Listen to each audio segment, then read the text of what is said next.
honor to introduce today's speaker. Before I do, I would like to introduce the School Board of Trustees that are with us today. Would you all stand, please, and be recognized? The work that they do is usually not noticed, and believe me, they do a great deal. Dr. David Smith officially began his tenure as superintendent of the Evansville Vanderburgh School Corporation on July 1st, 2011. He has served in the EVSC since 1982 in a wide range of roles, including instrumental music teacher, principal, director of principal support, deputy chief of staff, and assistant superintendent for business and human resources. Serving in diverse roles in the third largest school district in the state has provided him with a strong working knowledge of all areas of our school corporation. Dr. Smith holds the degrees of Doctor of Education from Oakland City University and bachelor's and master's degrees in music education from the University of Evansville. He also has a degree in secondary administration and supervision, as well as an education specialist degree from Indiana State University. In 2011, he received his second master's degree, earning a Master's of Business in Operational Excellence with a Lean Six Sigma Black Belt certification from the Ohio State University Fisher College of Business. In his role as superintendent, he has directed the following programs for the last 14 years, including the education of over 22,000 students per year, management of their safe delivery to and from school each day, provided oversight of 3,000 plus employees, including teaching, administrative, and support staff, ensured that the proper nutritional foods were also delivered to each student. Not to mention the wonderful extracurricular activities, including athletics and, of course, music, to name a few. He leaves the EVSC community, on solid ground financially, to which he has added a new high school, a new elementary school, to our additional 40-plus facilities that he provides oversight. And may I just mention the last one I mentioned, the elementary school, that when they turned the key to open the door, it was paid for. So you don't hear that much about school finances. When I think about his legacy, I think about that there will be a great deal to choose from, but I realize and believe his greatest contribution will be his leadership team that will continue to carry on the great work he has done. And I know there's members of the leadership team here. Would you please stand to be recognized? Oh, they must be back at work. No, there they are.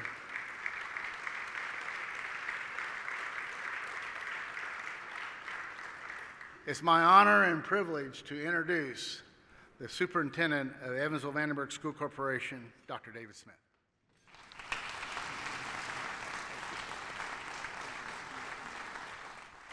All right. Good afternoon. Come on, 14 years. We have practiced this 13 other times. Good afternoon. All right, it is great to be with you. Thank you, Mike. I have learned how you can finally control Mike Duckworth.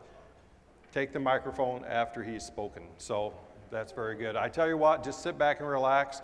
I have pared down this presentation to a mere 2 hours and 22 minutes. So it's going to be pretty nice. Anyway, seriously, it is a blessing to be here with you today. And thank you for spending some time with us. I was going to introduce the Board of School Trustees, but I appreciate you doing that. But I do want to say this about them. It's because of their leadership and the stability of the board that EVSC has been able to thrive without question. So thank you, thank you, thank you. I also want to thank my leadership team, which Mike did. I tell you what, they are an incredible team, and every single decision is based upon what is best for students. When that is your North Star, good things are going to happen. So thank you to my leadership team. Also want to thank my communications team, because without them, this is what you would get for 2 hours and 21 minutes now. So they prepare the slide deck. They do a great job, and so thank you so much. And also, especially Amy Dressel. She's been my administrative assistant for 7 years now. It probably seems longer on her end, but she is great. So thank you, Amy. And then special thanks to my, dang it, my lovely bride, Sarah. I'm not certain even I understand all the sacrifices that you have made so I could get to do what I love to do. But I thank you for that. She, sometimes single-handedly, has raised her 2 sons. Luke, who you will see the benefit of his work in our videos and all social media and things like that. But then also our other son, he likes to refer to himself as the real superintendent. He's the General Superintendent for Operations for CSX down in Jacksonville. Both boys are wildly successful because of what EVSC provided for them. And I'm also pretty lucky to have my niece here today. One of several, but I will just say this, my favorite niece, because she's the only one here. But Riley lives in Southern California, goes to school down in Milligan. What she doesn't say a whole lot is that she is a national champion swimmer. In the 1650, that's a mile yard, national champion, Riley. Now, also what she didn't tell me, because I had to Google her just so I knew what event she really swam. And 2 weeks ago, and I want to get this right, she was selected as a first-team academic All-American, one of only 10 in the nation from the NAIA level. You go. Also, if we have any folks from Deaconess or Ascension here, she is going to be a senior in nursing. She wants to be a NICU nurse, and she is looking to relocate in Evansville, Indiana. Let the offers commence in 2 hours and 19 minutes. All right. Very good. So, I'm going to talk about 3 different buckets today, really, as it relates to EVSC and the educational environment in which we live. Now, I've done 16 presentations, 14 years superintendent, but there was 1 year, I believe in 22, where we actually did a series of 3 presentations. So this is number 16 for me, and I realize I've never really talked about the scope of what it is we do in EVSC. So here's a little bit kind of by the numbers. As you know, we're the 3rd largest district in Indiana, serving over 22,500 students across 40 schools. We have 935 acres in Vanderburgh County that is valued at $1.4 billion. And we have 5 million square feet under roof. Each and every day, we transport nearly 12,000 students for a total of 16,000 miles daily. So when you think about that, that's equivalent of going around the equator 2/3 of the way around that equator each and every day, which results in 3 million miles a year being driven. And then, when you think about this, we're also the largest food service center south of Indianapolis. We serve 15,000 lunches daily. When you put that on top of the 7,000 breakfasts we serve, when you think about summer programming too, that's over 4 million meals served on an annual basis. And just to put that into perspective a little bit, we serve approximately 300 students per hour. The average McDonald's, 160. I'm one of those 160, by the way. And then, my wife laughs a lot because I typically call her when I'm going through the line, and now they know me. I just punch in my number, they say, okay, we got you, hun, come around. Your usual? Yes. Okay. Anyway, let's talk about technology. Get off of that. She knows me. When you think about technology and having technology systems and structures that can meet the robust demands of the 21st century, well, you can see a lot of data on that slide, but I think the most interesting aspect of that is that we have more than 125 terabytes of Google storage that we've used. Now that's equivalent to 25 million standard picture files. But here's what I think is really interesting. If you could physically bind that 125 terabytes of pure text data in a single book, that book would contain over 91 billion pages, and it would reach 2,170 miles high. That's a lot. So now you also know we're the third largest employer in Indiana, or in southern Indiana, with 3,400 employees. And all of those things are important, but while the effective operations really lay the foundation of a very successful school district, it's our academic work that ultimately defines our mission. And our mission is preparing every student to excel in our global society through world-class learning experiences. So with that strong foundation in place, we continue to enhance and expand our academic offerings. For example, we've expanded access to advanced placement courses, resulting in significant increases not only in participation, but also in exam pass rates. And as an example, in 2011, we had 3 students earn AP Scholar designations. Last year, that number had grown to 171. That's a 5,600% increase. Also, I hope you're very familiar with our innovative programs. The range and success of these programs and these opportunities are not offered by any other K-12 system, public or private. And here's just a short video highlighting these programs. In the EVSC, we believe every student has unique talents waiting to be discovered. That's why we have a range of innovative programs to help you explore your interest and prepare for your future. Imagine gaining real-world experience in fields like science, medicine, or education while still in high school, or earning college credits that give you a head start on your degree. Our programs offer more than just classroom learning.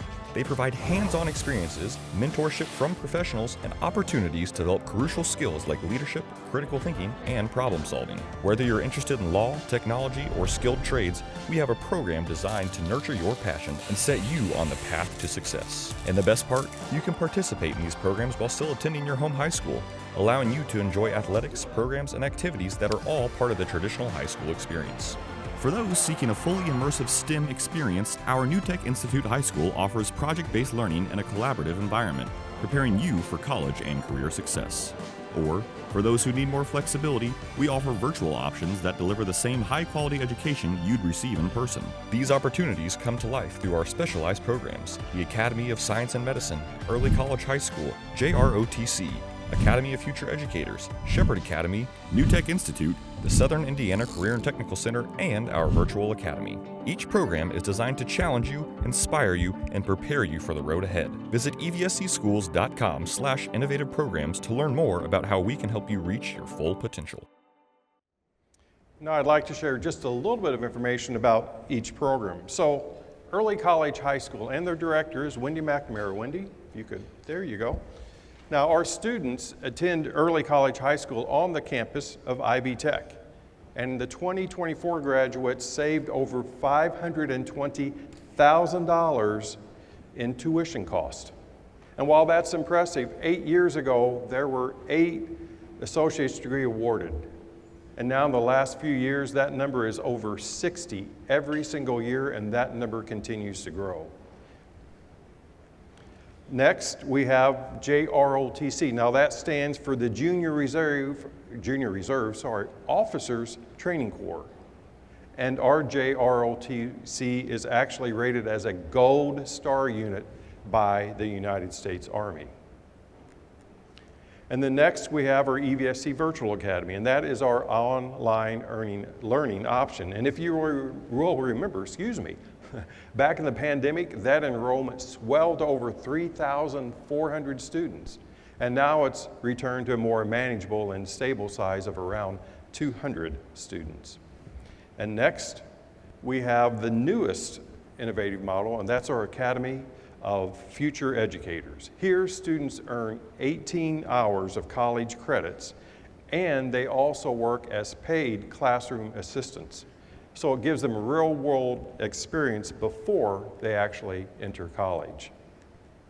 And next, we have New Tech Institute. I know I saw Chris earlier. Where is Chris? There's Chris, principal of New Tech. Our New Tech High School has been awarded the National Spotlight School by the New Tech Network.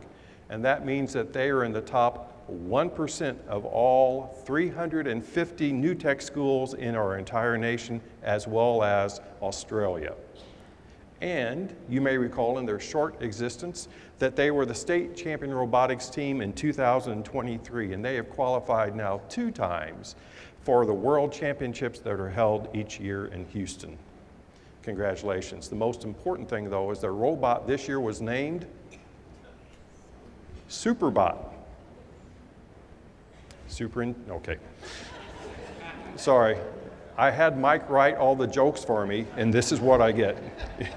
Anyway, the next innovative model is a Shepherd Academy for Law, or for Leadership in Law, and it was designed with our former Indiana Supreme Court Chief Justice and Harrison grad, Chief Justice Randall Shepherd. Students there can earn 21 credits in AP and CAP courses.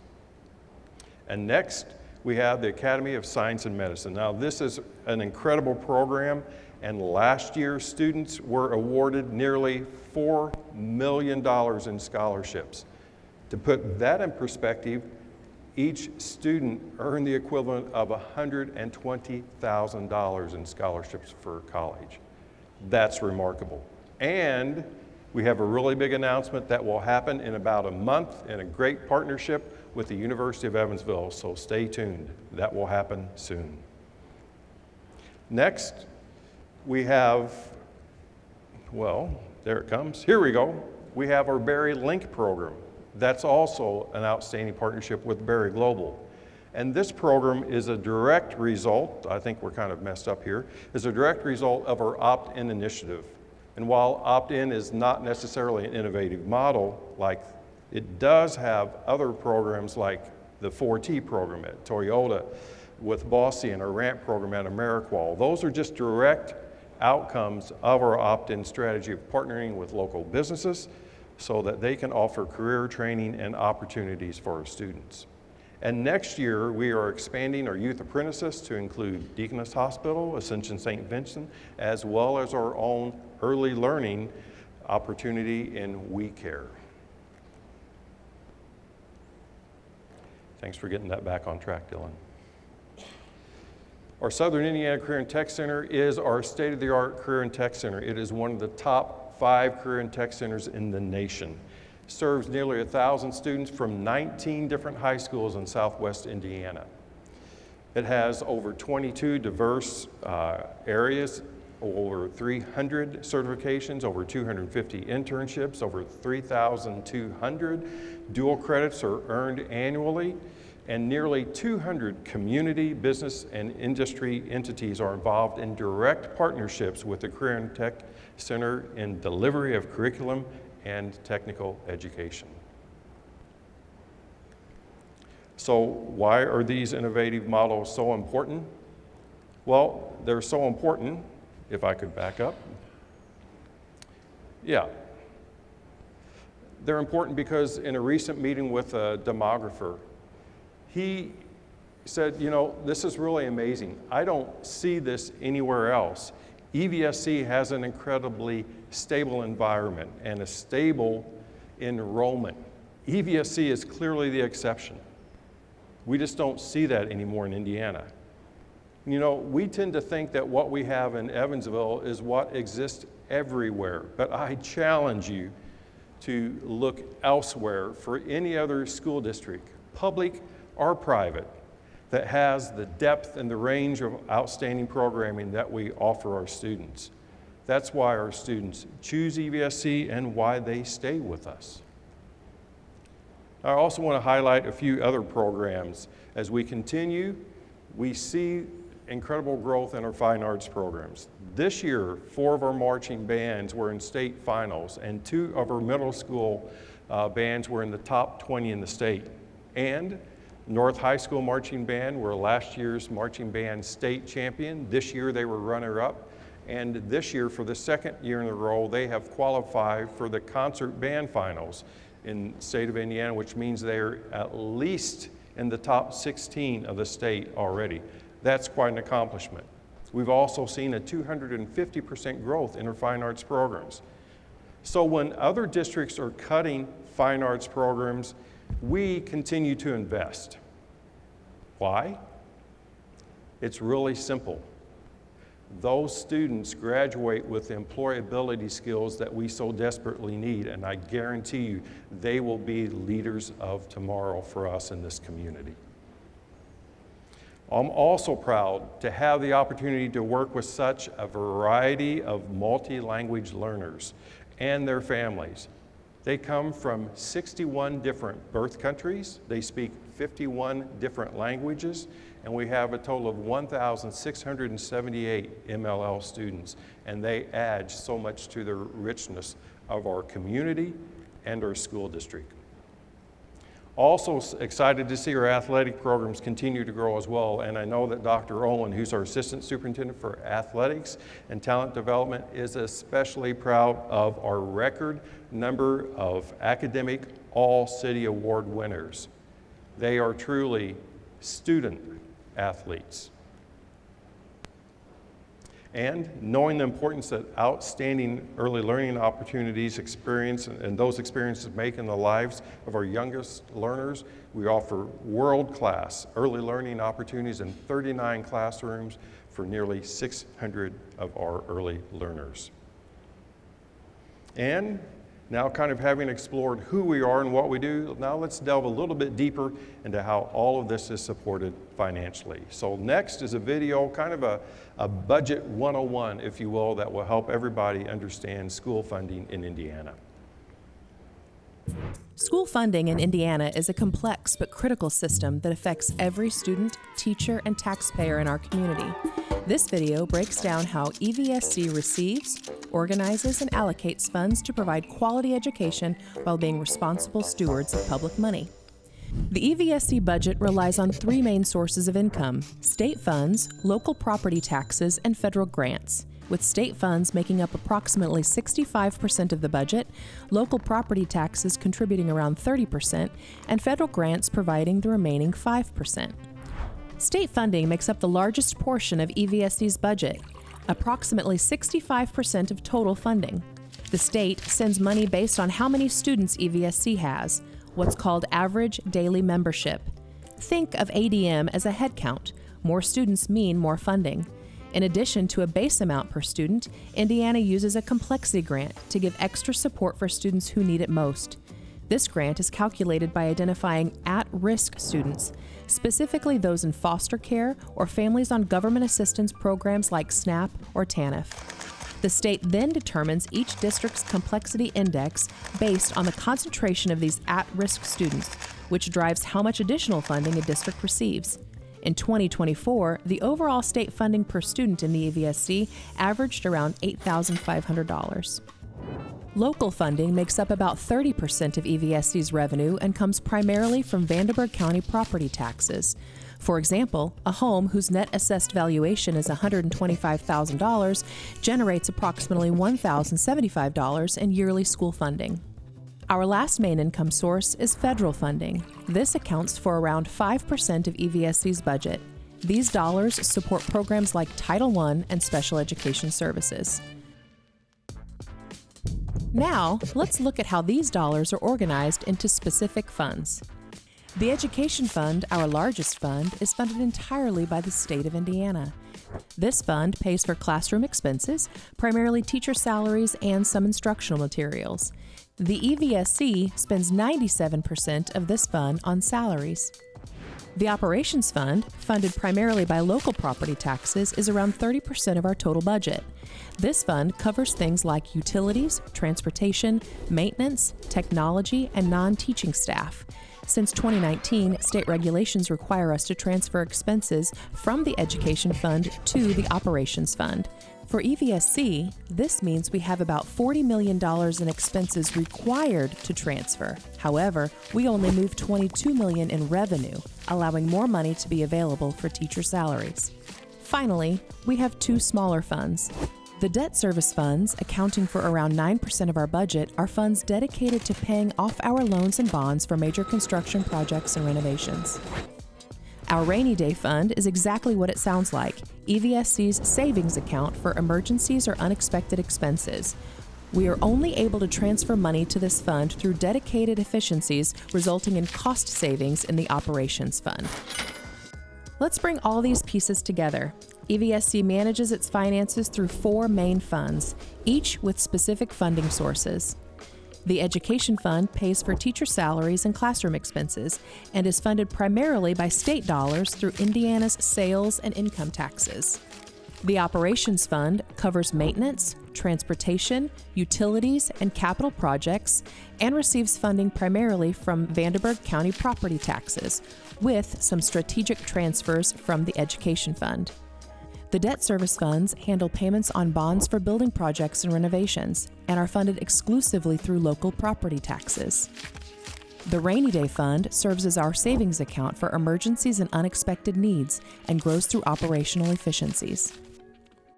Understanding school funding means recognizing how these different funds are connected and constrained in ways that affect the entire system.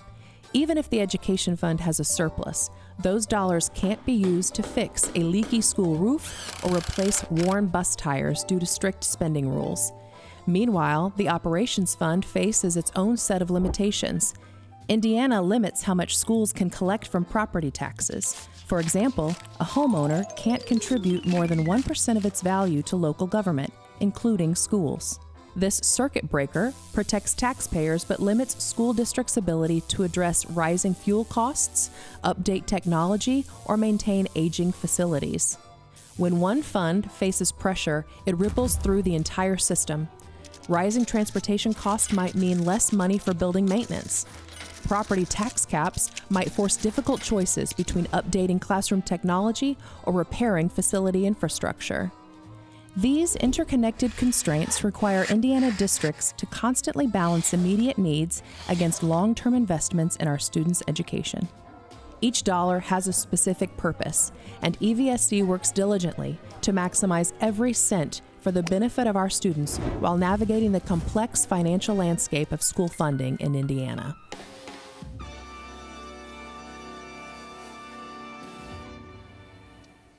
All right, very good. Thank you, Luke, for that. I think that really did a good job of kind of taking a very complex task and make it simpler. I know Mike said several times that there are really only 2 folks in Indiana that understand school funding, and they're not allowed to travel together for some reason. But okay, if you would now clear off your desk and take a, no, I'm sorry. There's another time in my life. Let me now just share some following information with you. And as you saw in the video, federal funds, state funds, local funding. There's been a lot in the news recently about the, I guess, dismantling of the U.S. Department of Education. A lot of news also about grants being either withheld or frozen.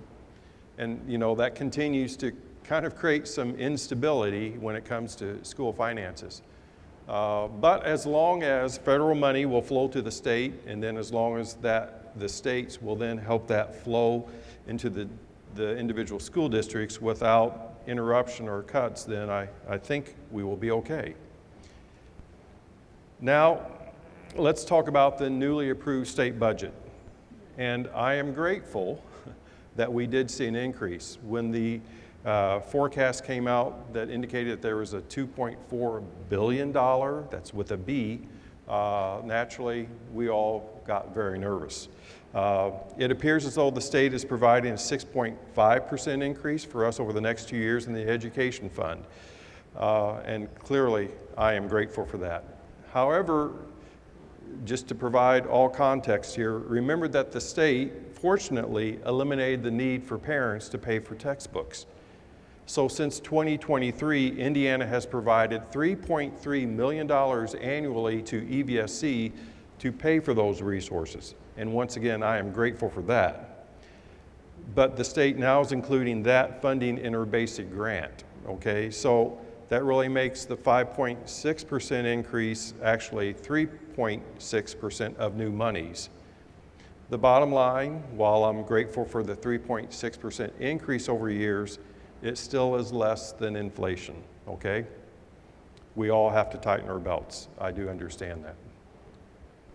Now moving from our state-funded part of the education fund to our locally funded operations fund, I'm also thankful that we're going to see some increases.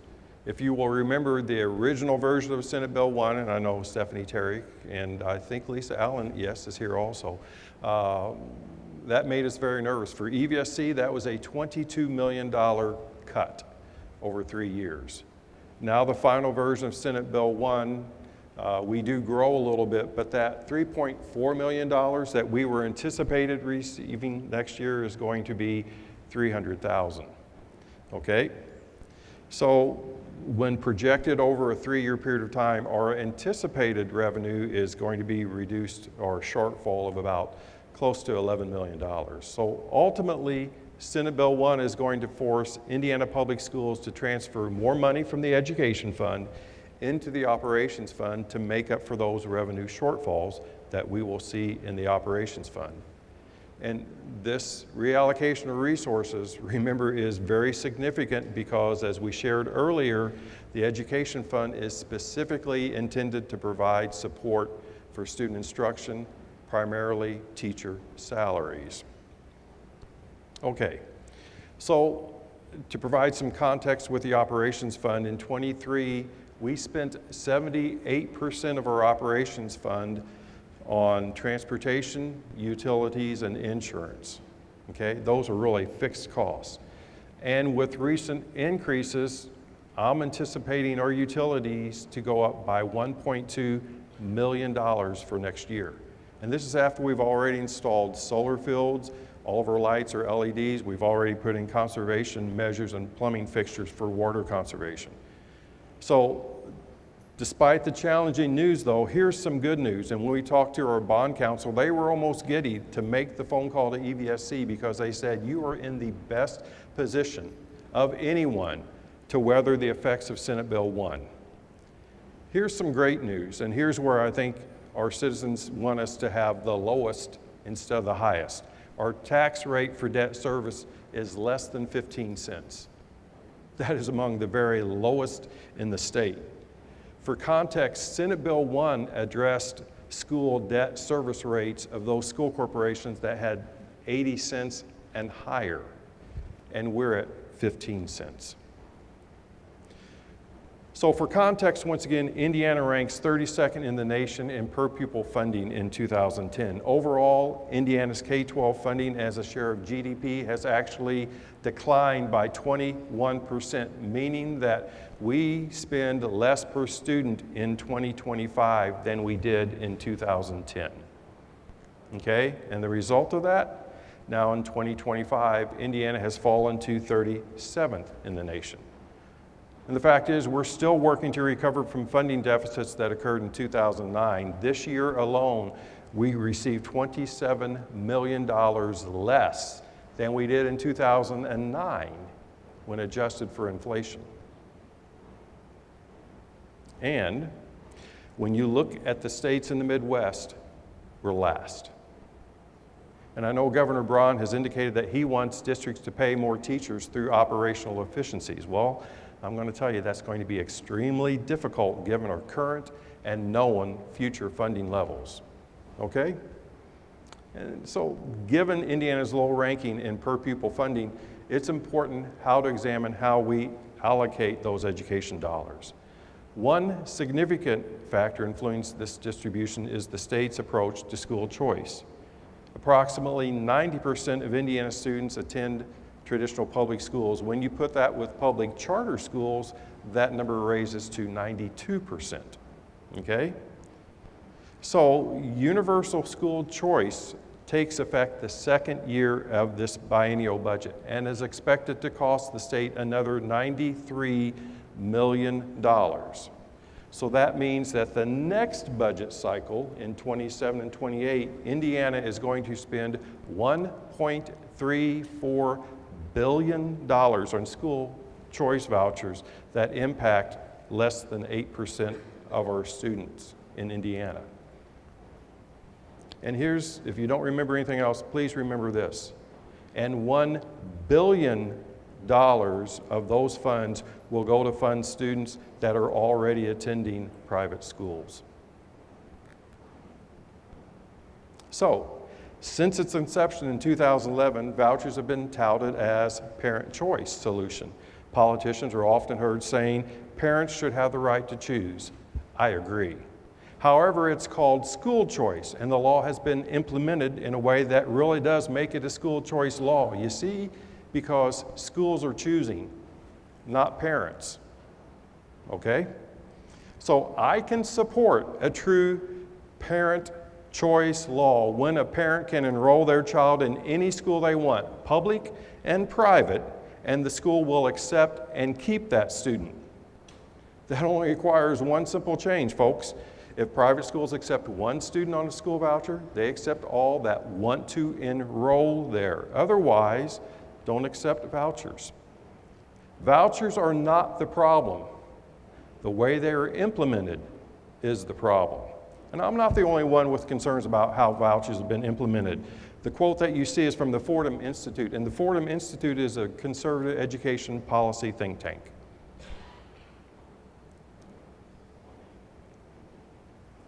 So, here's the second point. If you remember nothing else, please remember this, because I think it speaks volumes. Anytime the public has had an opportunity to actually vote on school vouchers, they have voted no, each and every time in our nation. The most recent, in 2024 general election, citizens in Colorado, Kentucky, and Nebraska voted no to allowing vouchers in their state. Why? Because it does take money away from public schools.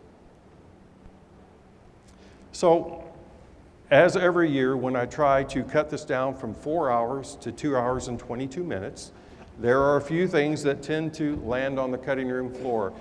Can you read that? That's a little, okay. So it's the positive impact of AI. I think that is the next horizon, and it can be a game changer in how education changes in the next 3 to 5 years.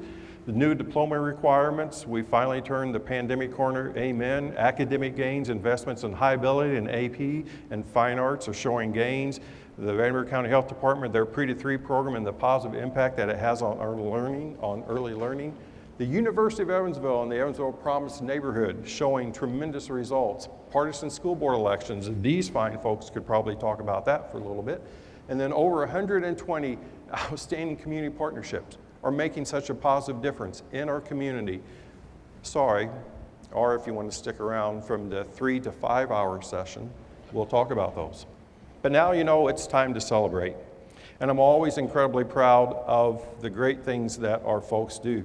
And my prayer before each and every one is this, that you can see and hear about the excellence that our teachers and our other staff members go about as just a matter of their normal routine, not seeking accolades or anything else. They just do it because it is a noble and worthy thing to do. So here are just a few of the accomplishments. EVSC was featured in Business Review magazine for continuous improvement approach and innovations, especially GAIN. And Oak Hill Elementary was honored as one of the top elementary schools in the entire nation. Next, the University of Evansville, Liberty Federal Credit Union, the Courier and Press, Outstanding Educator Awards were presented to the following. So if you could please stand. Principal of the Year, Brittany Brown. She is currently at Evans and was at Oak Hill last year. Congratulations, Brittany.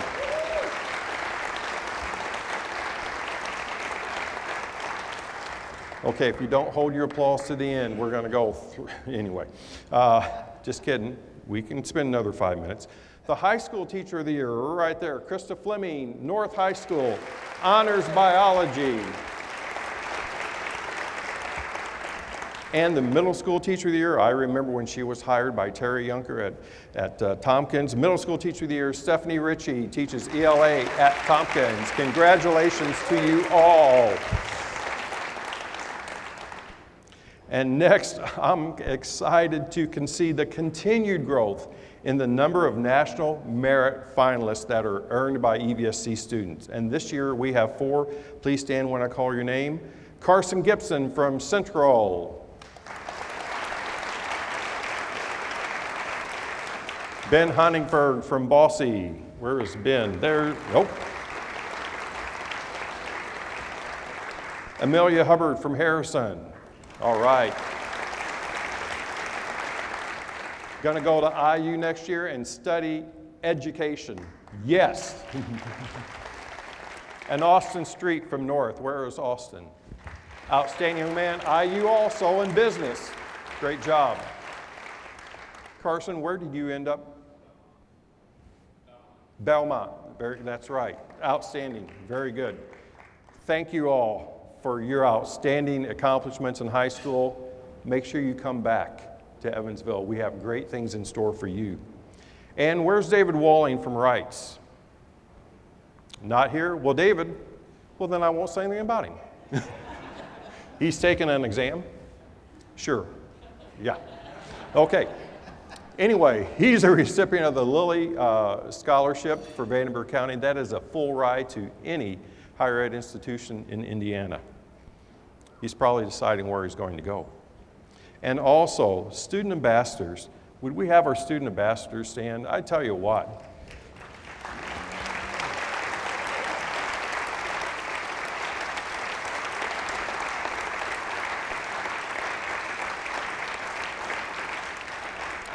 When I say our future is bright, you don't have to take my word for it. Just have a conversation with these young men and women, and you know that our future is in great hands. Thank you for being here. Thank you for the investment in yourself. And remember, you come back and live here too. String quartet members, where are you? Please stand. We have Braden Riley, we have Lyra Rhodes, Hosea Velasquez Lopez, thank you, as well as Rory Schmidt. Congratulations, thank you for that great music. Now, I know you've probably seen Brandon before. He's been here for a little while. He was actually in the inaugural class of our Spark program at West Terrace.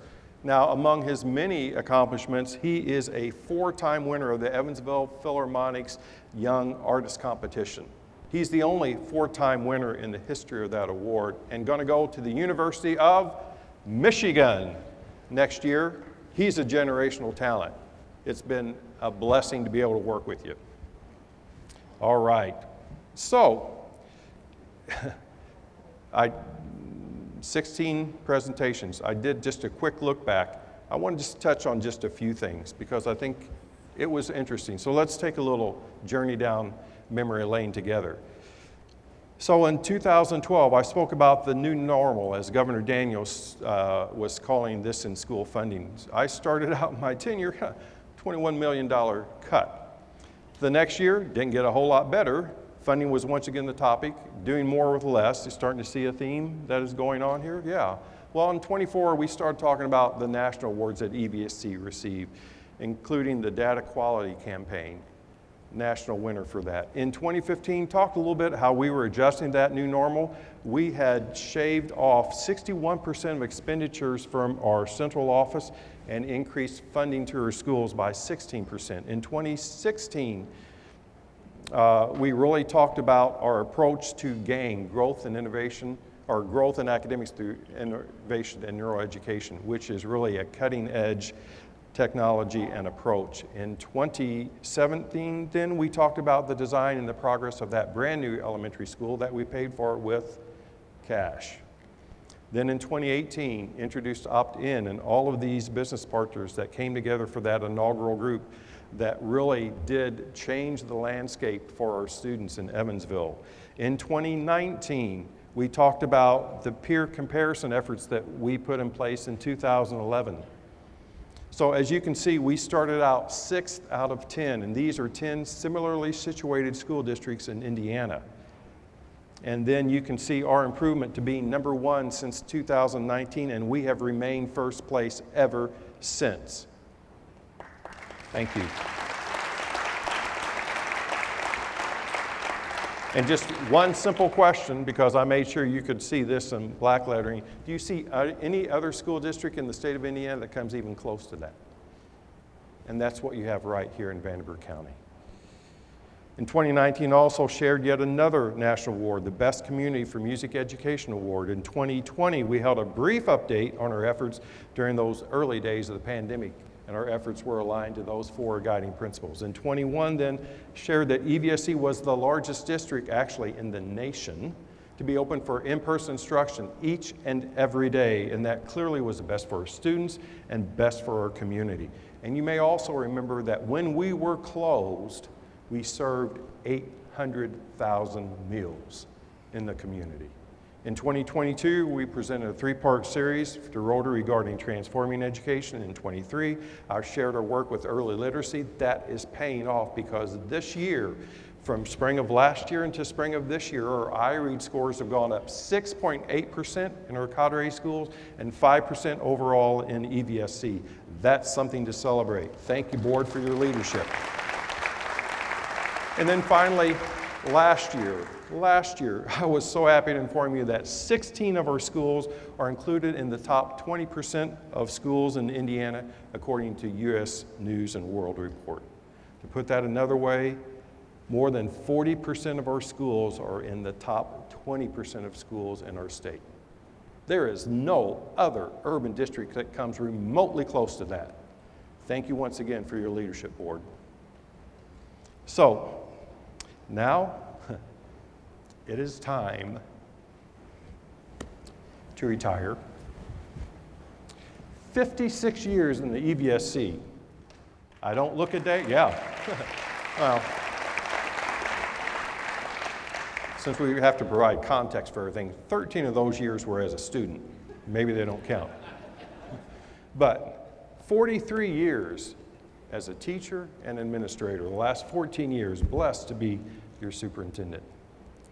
19 years as a teacher, so many friendships, incredible, not just with former students, but with their families. And when you think about the number that represents over all those years, just to cue you in, my first graduating class of seniors from Bosse High School, they turned 60 last year. In all fairness, I was like a day over 22 when I started teaching, and they were 18. Computers, what's changed? Maybe computers have changed. I don't know. When I started, we had a computer in EVSC. It sat in the big room down in the old admin building, and it took up a whole room. In 1987, I started in 82. In 87, I bought my first computer that actually worked, and it was a Macintosh SE with that image writer printer. Zip, zip. Remember those? Yeah. $3,300 in 1987. Now that's over $9,300. Who would pay $9,300 for a computer nowadays? Nobody. But I did because it helped me be more efficient for my kids. And now we have 41,000 computers and devices that hit our internet each and every day, and I hold in my hand something that is infinitely more powerful than what I bought in 1987 and carried around with me every day in my blue backpack. Amazing. Well, I was going along and everything was just great, and then I had a dear friend that passed away from cancer.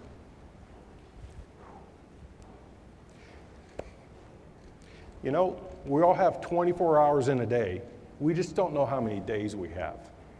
So I'd always kind of thought about going into administration. I thought, I'm not going to wait anymore. So then in 1999, I was blessed to go to Tompkins Middle School and served under Terry Yunker, who was my mentor, got my administrative degree, and then from there, I was blessed to be an assistant principal, a principal, then was asked to go downtown to be interim deputy superintendent while they searched for a new superintendent.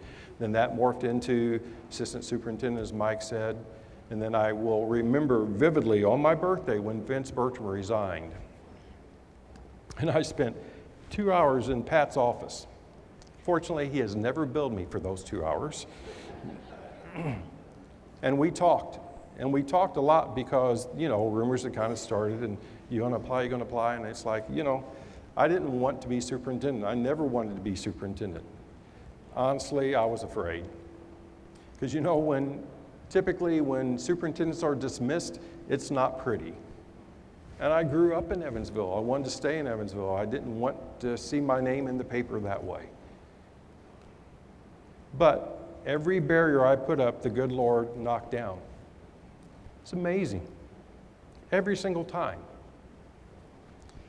When I was appointed by the school board that night, my lovely bride gave me a plaque and inscriptions from Philippians 4:13. I can do all things through Christ who gives me strength. It's still in my office today. I will tell you, not every decision is easy, not every decision is fun, not every decision makes everybody happy, but those most challenging decisions, there is a calm and a peace that just came over me. God showed me the way. So blessed, so blessed, so blessed. So I was going to retire next year. When I started looking at board terms, it's like, you know, really, it's best for me to walk away now. Why? Because the new superintendent will have an entire year and a half with this great board.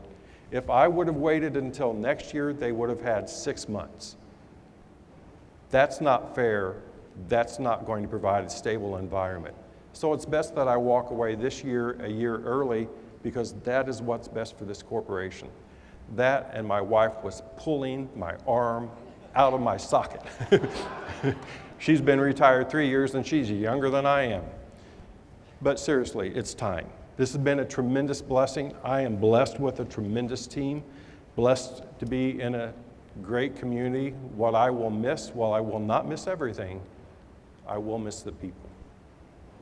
I miss the people that I'm blessed to work with every day. I'll miss our incredible students. I'll miss shaking their cold, sweaty hands at graduation. You are worth every sleepless night, everything. Everything. You know, despite the challenges we've discussed, I know EVSC's future is bright, and EVSC will continue to thrive and will go on to bigger and better heights. We live in an incredible community. Now, for the 16th and final time, I will say this. It's difficult to imagine a vibrant community without a vibrant public school system. I know that, you know that. I hope the folks in Indianapolis will come to understand that. And finally, in spite of all the challenges, I do it again in a heartbeat. Thank you for being a blessing. Thank you for allowing me to be your superintendent for 14 years. Thank you. Take care. God bless.